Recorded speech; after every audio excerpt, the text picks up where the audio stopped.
Hello everyone, so this is last part of the chapter the tiger king.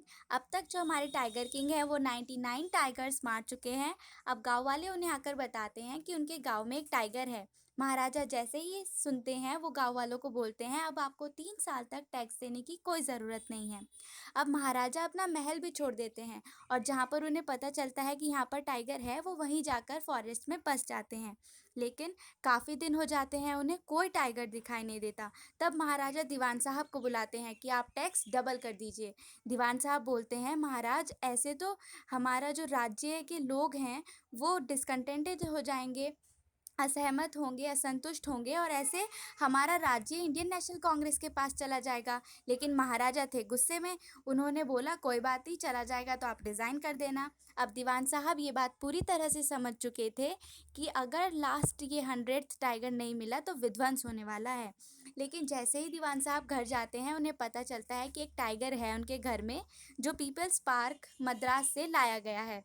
तो दीवान साहब अपनी wife के साथ उस टाइगर को ले जाकर जंगल में वहाँ छोड़ देते हैं जहाँ पर महाराजा थे। अब वो टाइगर महाराजा के सामने ऐसे बैठ जाता है कि महाराज मैं आपका गुलाम हूँ, आपको जो करना है कीजिए। महाराजा केयरफुली निशाना लगाते हैं और वो टाइगर वहीं गिर पड़ता है।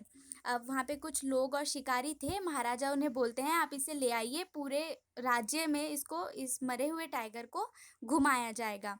लेकिन अब राजा चले जाते हैं। अब जैसे ही शिकारी टाइगर की तरफ देखता है, टाइगर वापस से शिकारी की तरफ देखता है, यानी टाइगर जिंदा है।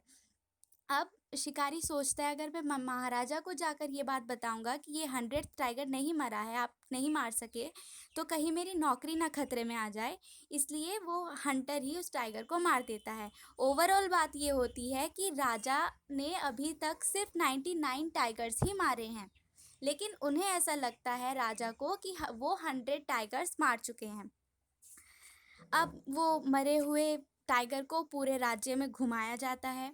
अब ये यहाँ पे ख़त्म हो जाता है। उसके बाद राजा के बेटे का तीसरा बर्थडे आता है। अब तक तो राजा को सिर्फ टाइगर टाइगर, उन्हें मतलब उन्होंने किसी चीज़ में ध्यान नहीं दिया, अपने बेटे पे भी बिल्कुल ध्यान नहीं दिया। तो अब राजा डिसाइड करते हैं कि अब मैं अपने बेटे के साथ टाइम स्पेंड करूँगा, उसका बर्थडे भी बहुत अच्छे से मनाऊँगा। तो वो गिफ्ट लेने जाते हैं। गिफ्ट में भी उन्हें एक वुडन टाइगर यानी लकड़ी का एक टाइगर पसंद आता है और वो टाइगर भी बहुत सस्ता था, 2 अन्नाज और 1 क्वार्टर का था।